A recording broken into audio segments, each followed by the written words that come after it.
वर्षों की आयु होती थी। 1 अरब प्रणाम की, दंडवत प्रणाम, लेट लेट के। और जब वो ऊपर गया, विष्णु जी को इष्ट मानता था, विष्णु जी के लोक में गया। अपने आत्मा जो भी क्रियाएं आप यहाँ कर रहे हो, जैसा भाव आपका है, आपकी भी ऐसी परीक्षा होगी त्रिकुटी पर जाके।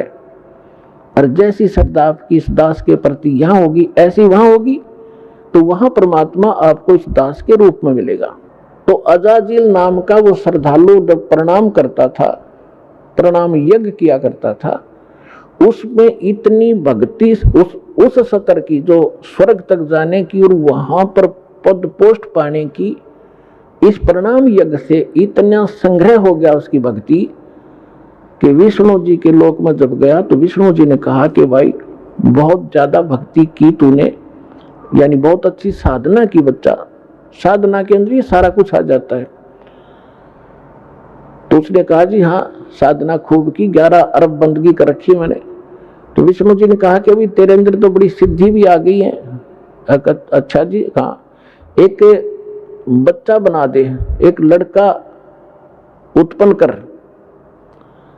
तो उसने कहा जी कैसे करूं, मुझे तो पता नहीं। तो भगवान ने कहा, विष्णु जी ने, कि ये कह दे कि नर भव। उसने ऐसे कह दिया नर भव। एक जवान लड़का सामने खड़ा हो गया। तो भगवान विष्णु ने कहा कि ये तेरे वचन से उत्पन्न है और ये तेरा पुत्र हो गया, वचन का पुत्र हो गया। बोला अच्छा ठीक है, और खुश हो गया कि देख मेरे में कितनी शक्ति होगी। जैसे हम सुना करते थे कि वाल्मीकि जी ने, जब सीता गर्भवती थी सीता जी, और वो निकाल दी थी भगवान रामचंद्र जी ने, वाल्मीकि जी के आश्रम में गई थी, और वाल्मीकि जी, उसके एक लड़का उत्पन्न हुआ था, लव, उसका नाम रख दिया। फिर काफी लंबी कहानी तो आपने सब ने पता है। फिर वाल्मीकि जी ने एक लड़का कुश से बना दिया था अपने वचन से। आज के युग में तो ये लोग मानने को तैयार नहीं, क्योंकि साइंस खा गई इनके बुद्धि ने, अध्यात्म वाली बुद्धि ने, लेकिन वो सही था। और वो जितनी बैटरी चार्ज की थी वो उतना थोड़ा बहुत कर सकते हैं। तो उसे भगवान या मोक्ष, भगवान नहीं बन गए वो, और मोक्ष नहीं हुआ उनका। तो वहां जब वो लड़का हुआ तो बड़ा खुश हुआ कि स्वर्ग में मेरा एक पुत्र हो गया, यहाँ इसके साथ रहा करूंगा। फिर भगवान विष्णु ने कहा कि अजाजिल इसको प्रणाम कर, दंडवत। अब वो तो उसका तो गेम में यही था, इसी मैच के कारण, गेम के कारण तो यूं इस पद पर पहुंचा था। तो उसने बोला ना करूं इसको। क्यों भाई? भगवान बोले क्यों नहीं करे इसको प्रणाम, कि ना करूं, ये तो मेरा पुत्र है, मेरे वचन से हुआ है। अब भगवान विष्णु ने सोचा ये तो भाई फेल हो गया परीक्षा में। फिर भी उन्होंने सोचा चल थोड़ा सा इसको ग्रेस मार्ग दे देता हूं, जब बुद्धि काम कर जाती इसकी।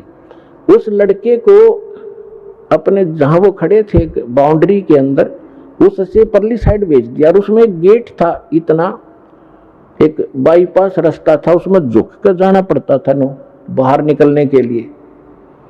वो लड़का तो परली साइड निकल के खड़ा हो गया।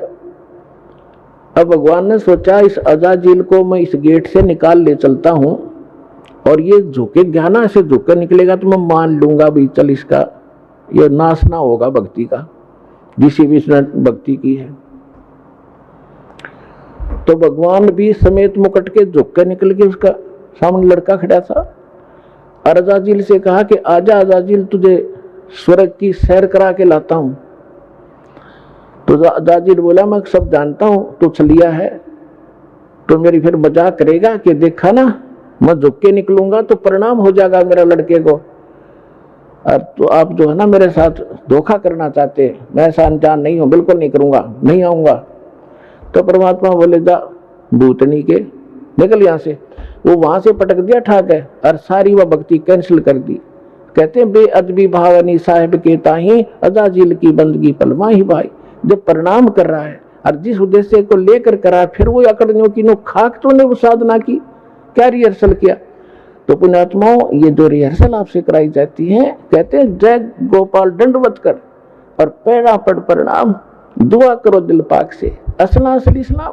तो इस प्रकार आपको यहाँ जो रिहर्सल कराई जाती है, जो ज्ञान दिया जाता है, ये आपके इस भक्ति रूपी सफर में कदम कदम पर आपका काम आओगा। ये प्लस और माइनस, ये फॉल पॉइंट आपको बताए जाते हैं ताकि आप इस भक्ति को नाश ना कर लो।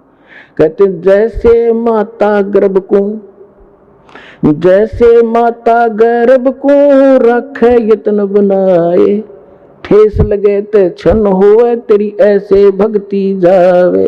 है जैसे किसी बहन को गर्भ रहा हो, वो कितनी सावधानी बरतती है उस अपने लाल को, लड़के या लड़की को परिपक्व करने के लिए। जब करवट लेती है रात ने एकदम बिदक के उठे कि जो मेरे बच्चे का दाब ना लगी हो, ऊंचे नीचे पर चलती है तब कहीं पैर ऊंचे नीचे पर ना टिक जावे, कोई ऐसा खाना ना खा लूं जिससे मेरी गर्भपात हो जावे। तो इस प्रकार परमात्मा कहते हैं जैसे माता गर्भ को राखे यतन बना और ठेस लगे तो क्षण हो तेरी ऐसे भक्ति जा। तो पुण्यात्मा इस भक्ति के साथ साथ सावधानी और मर्यादा अति आवश्यक है, तब आपको सफलता मिलेगी। तो सौभाग्य आपका, आपको सतलोकाश्रम बरवाला माने का शुभ अवसर प्राप्त हुआ और वो अनमोल ज्ञान और अनमोल साधना मिली जिसके लिए देवता भी तरस रहे हैं। धन्य आपके माता पिता जिनसे जन्म हुआ। बोलो सतगुरुदेव।